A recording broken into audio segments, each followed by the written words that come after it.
YouTube ചാനലിലേക്ക് സ്വാഗതം. നിങ്ങളുടെ മുന്നിൽ വന്നിരിക്കുന്നത് എപ്പിസോഡ് 80ന്റെ റിവ്യൂ പറയാനായിട്ടാണ്. അപ്പൊ പതിപോലെ ബിഗ് ബോസ് രാവിലെ പാട്ടിട്ട് അടിച്ചുപൊളി പാട്ടായിരുന്നു, എല്ലാം ഡാൻസ് കളിച്ചു.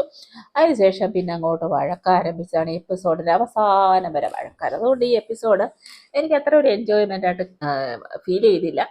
എങ്ങനെയെങ്കിലും 20 ദിവസം കഴിഞ്ഞ് ഈ ഒരു ബിഗ് ബോസ് അവസാനിച്ചാൽ മതിയെന്ന് തോന്നിപ്പോയി. അതുപോലുള്ള വഴക്കായിരുന്നു. പിന്നെന്താ, മുന്നൂറ് പറയുന്ന ഉത്തരവാദിത്തമില്ലാത്ത 3 ക്യാപ്റ്റന്മാർ.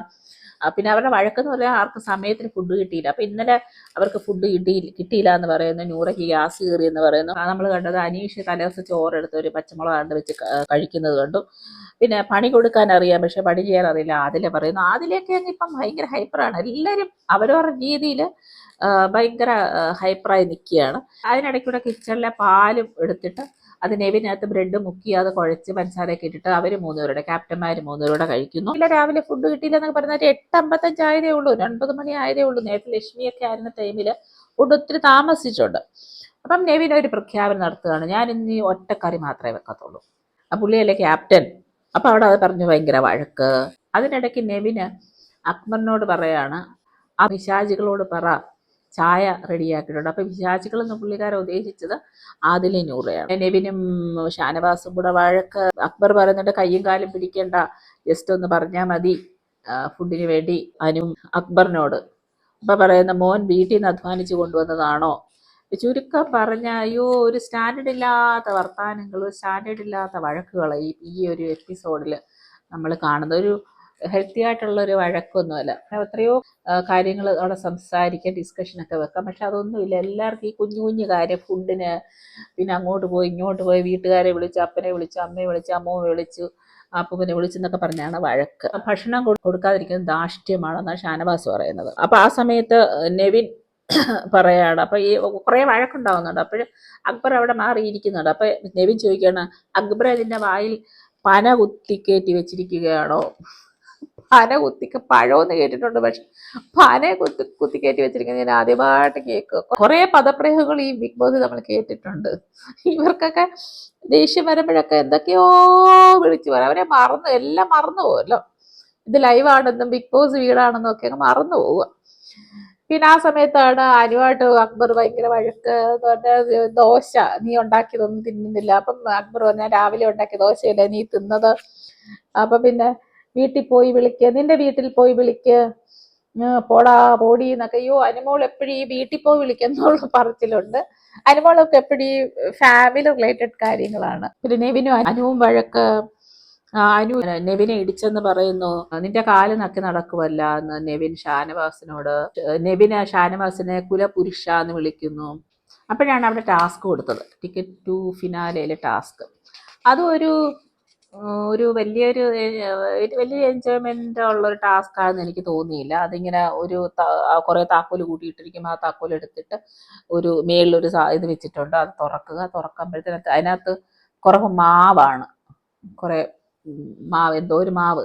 എന്നിട്ട് അതിങ്ങനെ തള്ളിപ്പിടിച്ച് നിൽക്കുക. അപ്പൊ അത് കുറച്ച് പൗഡർ, ആ മാവ് പോലും ദേഹത്ത് തലയിൽ വീഴാൻ പാടില്ല. അപ്പൊ അങ്ങനെ അതൊരു കുറെ ടാസ്ക്കാണ്. അപ്പൊ ആ സമയത്ത് കുറെ സ്മൈലി ബോൾ വെച്ചിട്ടുണ്ട്. അപ്പം പുറത്താകുന്നവർക്ക് ഈ സ്മൈലി ബോൾ എടുത്ത് ഇവരെ എറിഞ്ഞ് അവരെ കോൺസെൻട്രേഷൻ നഷ്ടപ്പെടുത്തുക. അങ്ങനെ ഒരു ഇതായിരുന്നു, ഒരു ടാസ്ക് ആയിരുന്നു. അപ്പൊ എനിക്കത് വലിയൊരു എൻജോയ്മെന്റ് ആയിട്ടൊന്നും തോന്നിയില്ല. അവിടെയൊക്കെ ഇവരുടെ ഒരു പേഴ്സണൽ ദേഷ്യമൊക്കെ അങ്ങ് വെക്കുക. അപ്പൊ ഇഷ്ടമില്ലാത്തവരൊക്കെ അങ്ങ് എറിഞ്ഞ് മറിക്കുക. അയ്യോ, അതൊക്കെ ഒരു വലിയ കഷ്ടമാണ്. ഇപ്പൊ എന്തായാലും ഈ ഒരു 80 ദിവസം നിൽക്കുമ്പോൾ എന്തായാലും ഒരു ഇഷ്ടക്കേടും ഇഷ്ടമൊക്കെ ഉണ്ടാവുമല്ലോ. അപ്പൊ ആരെങ്കിലും ഇഷ്ടപ്പെട്ടില്ലെങ്കിൽ അവരെ പിന്നെ അങ്ങ് എറിഞ്ഞ് തള്ളുക. അപ്പൊ അത് അത്ര ഒരു എൻജോയ്മെന്റ് ആയിട്ട് എനിക്ക് തോന്നിയില്ല. എങ്കിലും എല്ലാവരും അവരവരുടെ രീതിയിൽ ചെയ്തു. അപ്പൊ അതില് വിജയിച്ചത് ആര്യനാണ്. വേറൊരു എടുത്തു പറയാവുന്നൊരു സംഭവം നടന്നത് ഈ നെവിനും അനുവും കൂടെ ഉള്ള പ്രശ്നമാണ്. അപ്പൊ അവർ തമ്മിൽ ആ ഒരു എപ്പിസോഡ് ഭയങ്കര വഴക്കാണ്. എന്താ റീസൺ എന്ന് അറിയത്തില്ല, എന്തൊക്കെയോ പറയുന്നുണ്ട്, ഒരു വഴക്കുണ്ടാവും. അപ്പൊ അനു അവിടെ കിടക്കുന്നു. അപ്പൊ നെവിൻ ചെന്നിട്ട് ഉണർത്താൻ നോക്കുന്നു, പക്ഷെ ഉറങ്ങുമെല്ലാം തോന്നുന്നു. ആ വെള്ളം തളിച്ചു. അപ്പം അനു എന്ത് ദേഷ്യം വന്നിട്ട് ഒരു ഫ്ലാസ്കിലെ വെള്ളം ഇരുന്നിട്ട് അതെടുത്ത് പുറത്തോട് ഒഴിച്ചു. അപ്പം പിന്നെ നെവിൻ പോയിട്ട് ഒരു വലിയ ചായപാത്രത്തിനകത്ത് വെള്ളം കൊണ്ടുവന്ന് ബെഡിലെല്ലാം ഒഴിച്ചു. അപ്പം ഞാൻ വിചാരിച്ചത് വലിയ വഴക്കായിട്ടൊക്കെ തീരുന്നു, പക്ഷെ അത് ഭയങ്കര കുറച്ച് അങ്ങോട്ടും ഇങ്ങോട്ടും വർത്താനമൊക്കെ പറഞ്ഞ് അതങ്ങ് തീർന്നു. പക്ഷെ അനു പറഞ്ഞ ഒരു സ്റ്റേറ്റ്മെന്റ് ഉണ്ട്, അത് ശരിക്കും നമ്മൾ വഴക്കുണ്ടാവാൻ പോലും പറയാൻ പാടില്ലാത്തതാണ്. കാരണം ഇപ്പോൾ ഈ ജെൻഡർ ഇക്വാളിറ്റിയും സെക്ഷുവാലിറ്റിയൊക്കെ ഉള്ള ടൈമിൽ നമ്മൾ ഇങ്ങനെ പറയുന്ന വാക്കുകളൊക്കെ എപ്പോഴും സൂക്ഷിക്കണം. അപ്പോൾ ആനു പറയുന്നൊരു കാരണം, ആണിനെ പ്രേമിക്കുന്നവനെ, അപ്പം നെവിൻ അത് കുറച്ച് ഹോട്ടായെന്ന് തോന്നുന്നു. അപ്പം നെവിൻ പറയുന്നുണ്ട്, പുരുഷത്വം എനിക്കുണ്ട്, മീശയുണ്ട്, പുരുഷൻ്റെ എല്ലാ ഭാഗങ്ങളും എനിക്കുണ്ട്. എന്നിട്ട് നെവിൻ ആനുവിനോട് ചോദിക്കണ, നല്ല ആണിൻ്റെ ലക്ഷണം പറയൂ. അതൊരു വിഷമത്തോടു കൂടിയാണ് പുള്ളിക്കാരൻ പറഞ്ഞത്. അപ്പം അനു പറയുന്നുണ്ട്, എന്നെ 30 കൂടുതൽ വർഷങ്ങൾ കൊണ്ട് ആളുകൾക്ക് എന്നെ തിരിച്ചറിയാം. പക്ഷേ നെവിനെ ഇവിടെ ബിഗ് ബോസ് വന്നതിന് ശേഷമാണ് തിരിച്ചറിയുന്നത്. അപ്പം ഭയങ്കര വഴക്കുണ്ടാവുന്നുണ്ട്, ഭയങ്കര വഴക്ക്. അപ്പം ഈ സാബുമോനില്ലേ, കുറച്ച് എപ്പോഴും ഒരു ഒരു സമാധാനം കാക്ഷിക്കുന്ന ഒരാളാണ് സാബുമോൻ. പലപ്പോഴും എനിക്ക് തോന്നിയിട്ടുണ്ട് സാബുമോൻ ഈ ബിഗ് ബോസിൽ പറ്റിയ ഒരാളാണോ എന്ന് എനിക്കത്. ഭയങ്കര നന്മ കൂടിയ ഒരാളാണ്. പക്ഷെ പറയേണ്ട സ്ഥലത്ത് പറയേണ്ട കാര്യങ്ങളൊക്കെ പുള്ളിക്കാരൻ പറയുന്നുണ്ട്. അപ്പം അതിലയോടും ന്യൂറയോടും ചോദിക്കുകയാണ്, ഞാനൊരു കാര്യം ചോദിക്കട്ടെ, നിങ്ങൾ എങ്ങനെയാണ് അനുമോളോട് ഇത്ര കമ്പനി ആയത്? കാരണം നിങ്ങളുടെ ഐഡിയോളജിയൊക്കെ വളരെ ഡിഫറെൻ്റ് ആണ്. നിങ്ങൾ എങ്ങനെയാണ് ഇത്രമാത്രം കമ്പനി ആയത്? അപ്പം അതിൽ ഏതാണ്ടെന്ന് പറയുന്നുണ്ട്, അധികം എക്സ്പ്ലെയിൻ ചെയ്തില്ല, ഏതോന്ന് പറഞ്ഞു. അപ്പം ഈ സമയത്തൊക്കെ അനീഷ് വന്നിട്ട് അനുവിനെ അനുനയിപ്പിക്കുന്നുണ്ട്. ആ വെള്ളം ഒഴിച്ചു കൊടുത്ത് എങ്ങനെ കിടക്കും എന്നൊക്കെ ഭയങ്കരമായിട്ട് വന്ന് അനുനയിപ്പിക്കുന്നുണ്ട്. പക്ഷെ അതൊന്നും വില പോകുന്നില്ല. അപ്പം ഇതെല്ലാം കഴിഞ്ഞിട്ട് അനു എന്ത് ചെയ്തു, വെളിയിൽ വന്നിട്ട് ഒരു തനിയെ ഇരിക്കുന്നുണ്ട്. അപ്പം നല്ല മഴ പെയ്യുന്നുണ്ട്. അപ്പം അനീഷ് വന്നിട്ട് പറയുന്നു, ഇവിടെ ഇരിക്കരുത്, കാരണം തണുപ്പാണ്, മഴയാണ് എന്നൊക്കെ പറയും. പക്ഷെ അനു എന്തൊക്കെയോ പറയുന്നുണ്ട്, അല്ല ചേട്ടാ എനിക്കിതൊന്നും പറ്റുന്നില്ല, അങ്ങനെ ഇങ്ങനെ എന്തൊക്കെയോ പറയുന്നുണ്ട്. ഈ 3 ക്യാപ്റ്റന്മാരുള്ളത് കൊണ്ട്, നേരത്തെയൊക്കെ ഒരു ക്യാപ്റ്റൻ ആയിരുന്നല്ലേ, അപ്പം ഈ ക്യാപ്റ്റൻ പറയുന്ന അത്രയ്ക്ക് പവർ ആയിരുന്നു, അവർ പറയുന്നത് കേൾക്കും. പക്ഷെ ഇപ്പം 3 ക്യാപ്റ്റന്മാരുണ്ട്, ആരും ഇവിടെ കേൾക്കുന്നില്ല, ആരും ഡ്യൂട്ടി ചെയ്യുന്നില്ല. ആകെ മൊത്തത്തിൽ എന്തോ ഒരു തകരാറ്. എല്ലാവർക്കും ഒരു 5 പൈസ കുറവുള്ളതുപോലെ, എല്ലാവർക്കും ഒരു പിരിവിട്ടതുപോലൊക്കെ ഇപ്പം എനിക്ക് ഫീൽ ചെയ്യുന്നുണ്ട്. എല്ലാത്തിനും ഒരു സ്റ്റാൻഡേർഡ് ഇല്ലാത്ത, നേരത്തെ പറഞ്ഞ പോലെ കോഴിമുട്ട കണക്ക്, പിന്നെ നാരങ്ങ കണക്ക്, പിന്നെ വേറെ കണക്ക്, തിന്ന കണക്ക്, കൊടുത്ത കണക്ക്, എനിക്കറിയത്തില്ല. ആകെ മൊത്തം കുഴപ്പങ്ങളാണ്. അപ്പോൾ ഈ ഒരു എപ്പിസോഡ് എനിക്ക് അത്ര സന്തോഷമായിട്ട് തോന്നിയില്ല, ഞാൻ അത്ര എൻജോയ് ചെയ്തില്ല. അതുപോലെ ഷാനവാസ്, ആദില, നൂറൊക്കെ ഇട്ട് കൂട്ടുകെട്ടി ഇപ്പോഴും അതുപോലെ തുടർന്ന് കൊണ്ടുപോകുന്നു. അപ്പം അവിടെ ഒരു തീരുമാനം വരുന്നുണ്ട്, ഫുഡ് ഡ്യൂട്ടി ചെയ്യാത്തവർക്ക് ഫുഡ് തരത്തില്ല. അപ്പം നൂറ് വളരെയധികം ദേഷ്യപ്പെടുന്നു. ചുരുക്കം പറഞ്ഞ് ഇന്ന് ഫുഡിനെ ചുറ്റിപ്പറ്റിയായിരുന്നു വഴക്ക് മൊത്തം.